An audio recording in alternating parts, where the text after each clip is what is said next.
NCERT की class 7 की किताब से मुगल्स और दिल्ली सल्तनत के बारे में जो पोर्शंस हमेशा जो चैप्टर्स होते थे वो इस साल जो नया एडिशन है उससे हटा दिए गए हैं, जिसके ऊपर एनसीईआरटी की तरफ से एक स्टेटमेंट भी आता है। उन्होंने कहा यह अभी सिर्फ पार्ट 1 है, लेकिन आगे के पार्ट्स में ये चैप्टर्स होंगे या नहीं इस पर कोई क्लैरिटी एनसीईआरटी की तरफ से नहीं दी गई है।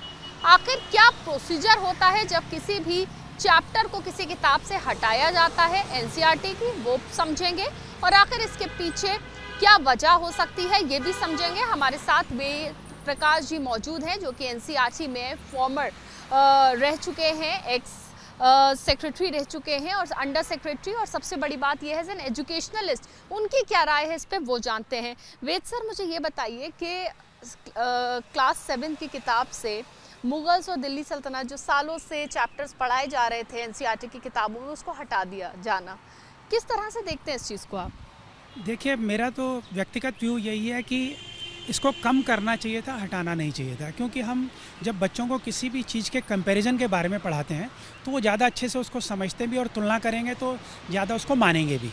इसी प्रकार जो आपने प्रक्रिया के बारे में कहा, ये एनसीईआरटी कभी भी अपने आप से इसको नहीं हटा सकता।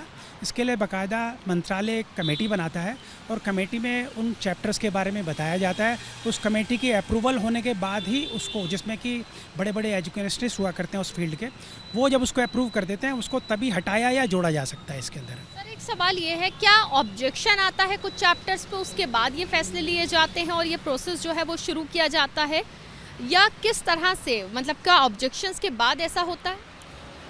नहीं, ऑब्जेक्शन या आप कह सकते हैं कि न्यू एजुकेशन पॉलिसी या नेशनल करिकुलम फ्रेमवर्क जो बनाया उसमें जो निर्णय लिया होगा उसके अनुसार टेक्स्ट बुक्स को डेवलप किया जाता है और उसी के अंतर्गत इसको हटाया या जोड़ा जा सकता है।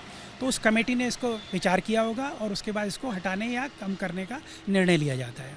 सर, न्यू एजुकेशन पॉलिसी की आपने बात करी, उसी के तहत जो चीज़ें हैं वो एडिट की गई होंगी, नया एडिशन उसी के तहत आया है।